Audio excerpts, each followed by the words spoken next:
Oh, my goodness. What? Cash, what? Why am I so pretty? Listen, bro, since we're gonna be cellmates. Nice shoes. I'd keep them tied real tight. Hey, Shawty, show us what you got. Come on, Jesse. Hey, what would Ruth say? Come on, Jesse. Make her proud now. You want a hand? Wrong word. Man, you really hurt my feelings. Would you sacrifice millions of dollars in guaranteed success for your faith?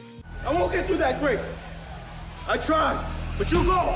I'll hold up the guards. Yeah, but you just know it. Most people would say yes, until they actually have to make that choice. Eli Goree had a Screen Actors Guild nomination, top agents, movie deals lined up. I had actually booked another role on a film called Godzilla, and it was like a major role. It would have been a huge break. And I had booked a lead role on a show called Divergent, which was like gonna pay me a lot of money. His manager literally told him, "You'll never be without work again." And then he walked away from all of it. Not because he got canceled, not because the roles dried up, but because he saw something in Hollywood that terrified him. This is a story of how a kid from Halifax became Muhammad Ali, reached the peak of fame, and then disappeared into a completely different life. And what he discovered along the way will shock you. Alexander the Great conquered the whole world at the age of 30, and I conquered the world of boxing at 22 without sustaining so much as a scratch. Born on May 26, 1994 in Halifax, Nova Scotia, Canada, Eli Goree entered the world as the child of a single mother living in a housing project. So I'm originally from a small city in Canada, Halifax, Nova Scotia. His father was from Ghana, though Eli didn't grow up with him. What Eli did have was an obsession: Michael Jackson. First sparked my interest was I was not raised in the church at all, and I was a big Michael Jackson fan when I was a little kid. I mean, I really wanted to be Michael Jackson.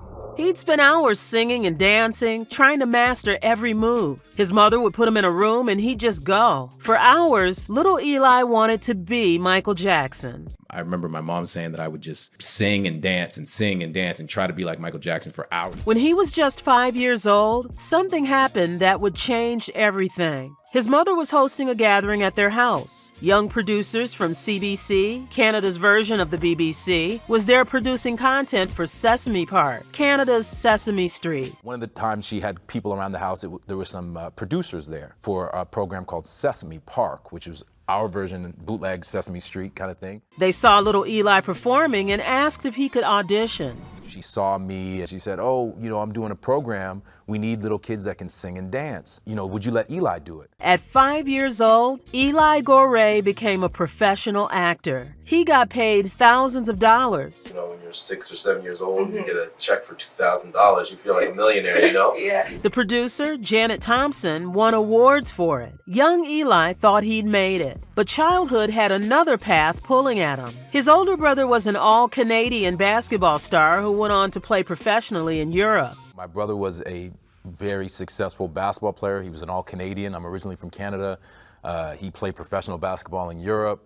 Eli idolized him. Throughout his youth, Eli lived on two tracks: athlete and artist. I kind of was more interested as a young adult in sports. He'd do local theater, make music videos for friends, host a radio show called The Big Black Rap Show on Dalhousie University's campus station, and put on live events. By the time he graduated from Prince Andrew High School, he had an impressive portfolio for someone from a small Canadian city. But reality hit hard. Eli wasn't as tall as his brother, wasn't as athletic. Basketball wasn't going to happen at that level. So what now? Here's where it gets wild. In Halifax, there was only one casting director for the entire city of 300,000 people. And Eli, knowing absolutely nothing about how the entertainment industry worked, picked up the phone and called her like he was applying to McDonald's. "Hey, my name is Eli. I'm looking for a job." The casting director probably thought this was hilarious, but she said, "It doesn't really work like that, but I actually have something you might be good for. Come in." That audition landed Eli the role of Thug thug number 2. Super stereotypical, super ridiculous, but it got him into the actors union. When his sister in Toronto heard that Eli was now union, she thought he was basically Denzel Washington. "Come to Toronto," she said. "You're union now, you'll be famous." So Eli packed up and moved to Toronto,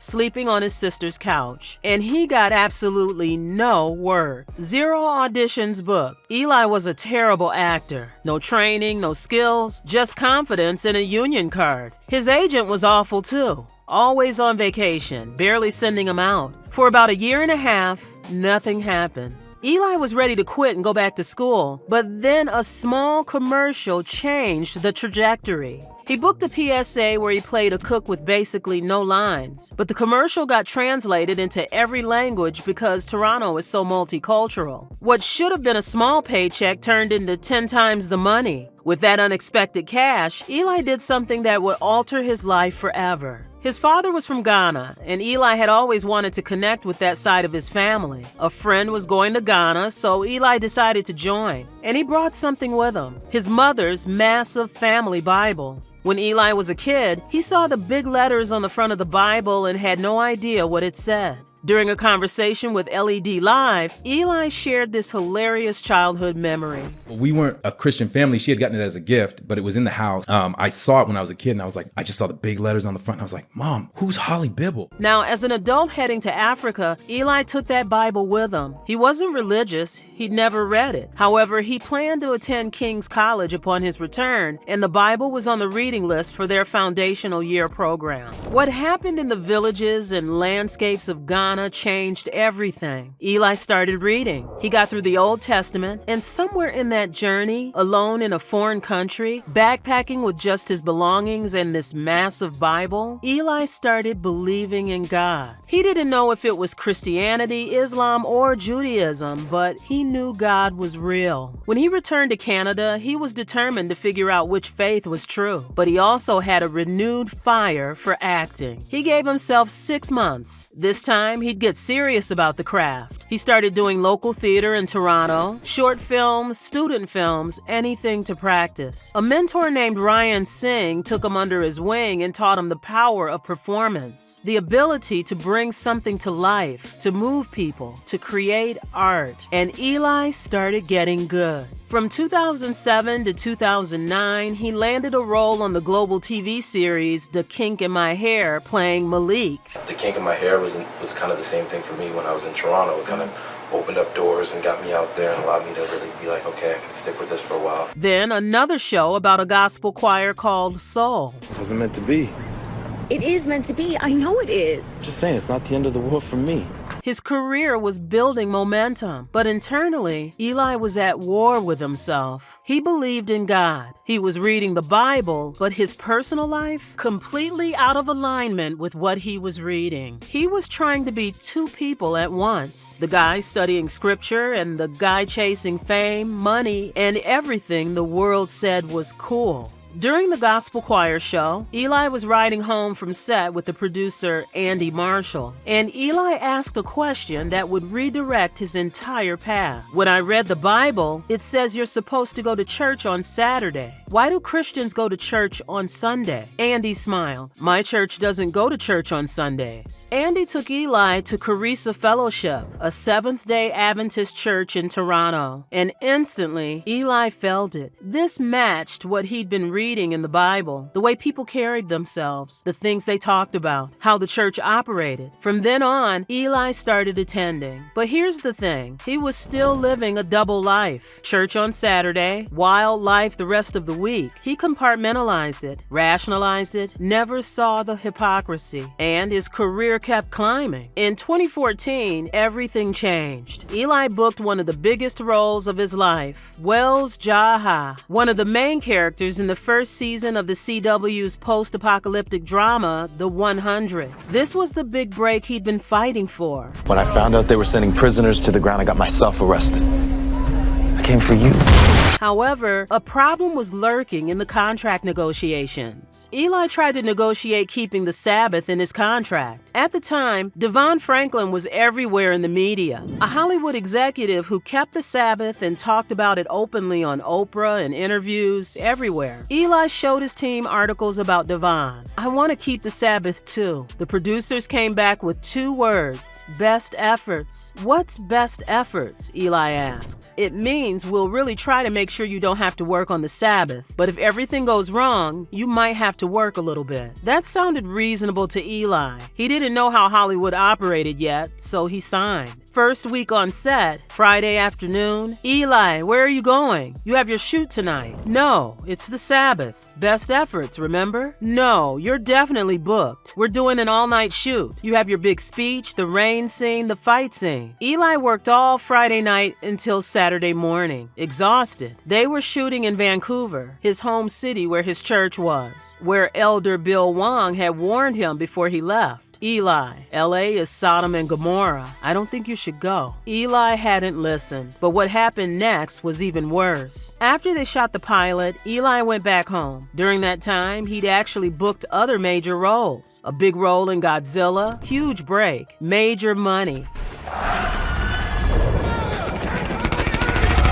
A lead role on another show that would pay serious cash. These were career-changing opportunities. But the 100 had his option. The producers had to approve him to work on other projects. And what they did next was devastating. During his conversation with LED Live, Eli explained exactly what happened. Major role, it would have been a huge break, and I had booked a lead role on a show called Divergent, which was like going to pay me a lot of money. They had my rights on the 100. They had to approve me to be released to do these other jobs, and they didn't. They said, no, we need them. We don't know. We don't want something to conflict. And as soon as they did that, those other jobs fired me, and then they fired me. And so I was like, so they got me to work on the Sabbath. They cut out my other jobs that would have been financially life-changing. And that was when I first got the understanding of how Hollywood works. They said no. Those other productions fired him immediately. And then the 100 didn't pick up his option either. They fired him too. Let that sink in. They made him work on the Sabbath, they blocked his other life-changing jobs, and then they fired him anyway. That was when I first got the understanding of how Hollywood works, Eli said. They don't care about you at all. But Eli learned something crucial from that betrayal. About a year later, he tested for another show.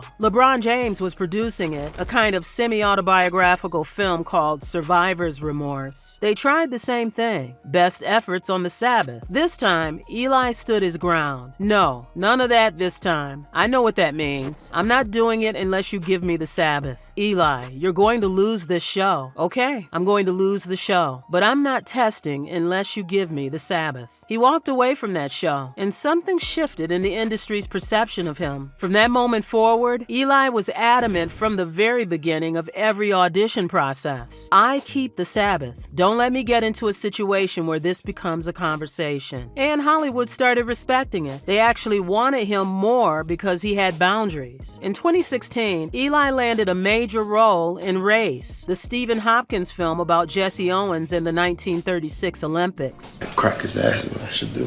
Sounds like a great idea. Get us thrown out of here before our bags unpacked. Dave. It's a story about triumph, and it's a story that's a true story. It's history. So I think it's important to know where you're coming from, know who is inspiring the Jack Boxes, the mom and all. Eli played Dave Albritton, the Olympic high jumper and Owens' teammate. So I did obviously physically. As a track athlete, I had to do a lot of working out and things like that, training. But for the character, it was a lot about just preparing, let's step on and getting that chemistry. The role earned him a Leo Award for Best Supporting Performance by a Male in a Motion Picture. They tried to get him to work on the Sabbath during that production too. Sent a Jewish producer to his door on Friday night. Brother, you're Jewish, Eli told him. You should know better. Don't come here. The producer apologized and left. The roles kept coming. HBO's Ballers alongside Dwayne "The Rock" Johnson,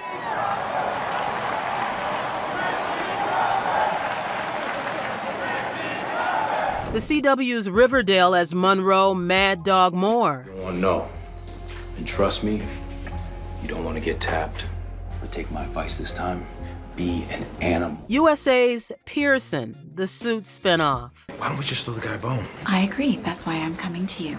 They said Bobby wasn't in favor of it. There's nothing to be in favor of if Lloyd is kept busy. Eli's career was cooking. He was meeting with Spielberg's companies. Tyler Perry, he had these people on his phone. I'll make nice shoes. I'd keep them tied real tight.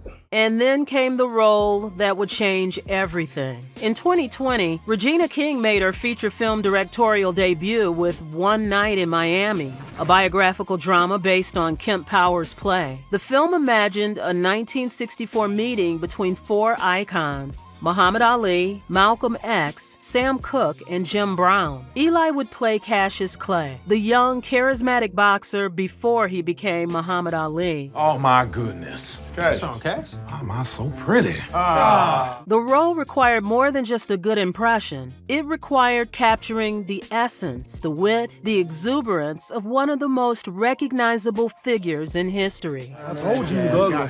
You should see him up closer. Oh man, he's ugly. Let's go home.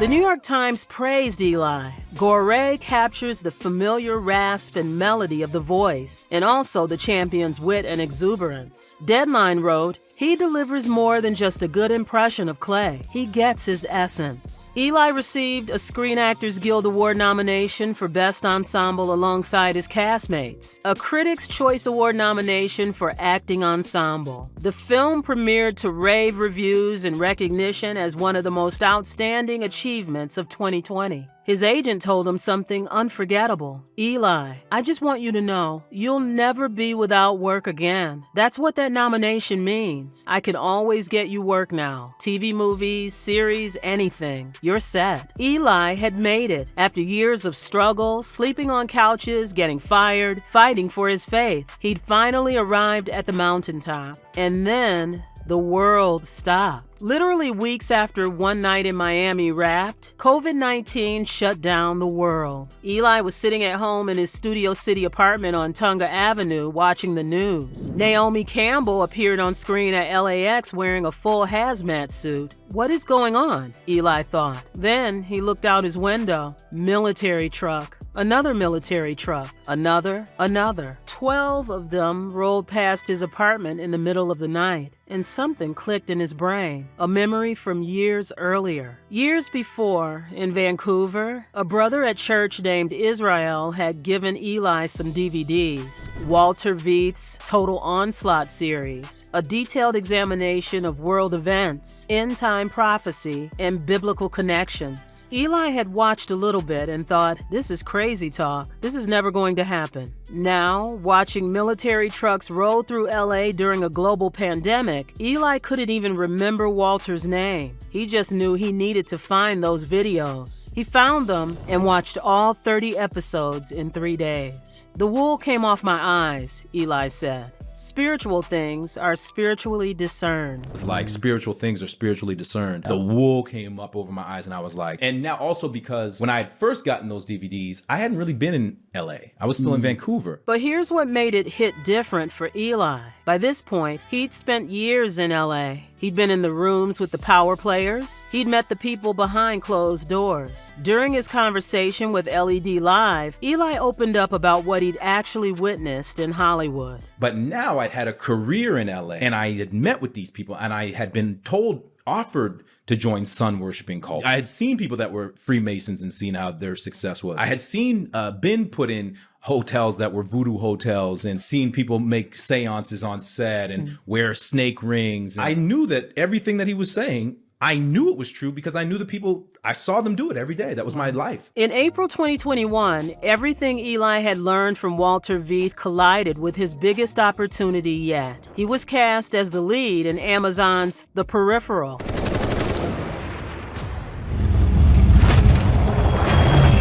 Ain't say nothing about you throwing such a fun party, though. A sci-fi thriller from the creators of Westworld, Jonathan Nolan and Lisa Joy. Based on William Gibson's best-selling novel, the series was described as a dazzling, hallucinatory glimpse into the fate of mankind. Eli would play Connor Penske. Big budget, major production. The first season paid well, but the second season, that's where the real money was. Movie deals were lined up, a podcast, everything was clicking into place. face. But Eli was watching Walter Veith, learning about prophecy, about Sunday laws, about coming out of what the Bible calls Babylon. And the peripheral was something else entirely. The show was produced by Jesuits. They told me they were Jesuits, Eli said. They sat down with me and said, "We're Jesuits." The show was packed with dark imagery, biblical language twisted for dark purposes, left-eye symbolism everywhere. During one particular scene, they had Eli lying on a slab. The script described his character's body being created with semi-biblical language, formed him from the dust, all this weird stuff. They positioned the camera to shoot half his face, just one eye. Eli knew exactly what they were doing. He'd studied this. He closed his eyes. "Open your eyes," the director said. "No, we need this shot." "No, if you're making my eyes, you have to make my eyelids, so my eyes would be closed." The director paused. "Yeah, I guess that's true." But the next day, they showed Eli rough cuts of the scenes. The very last shot, half his face, one eye open. During the LED live interview, Eli shared how that moment haunted him. A reel of the cuts that they made so far. Very last shot is them making half my face with my one eye. And I said, I can never get that back.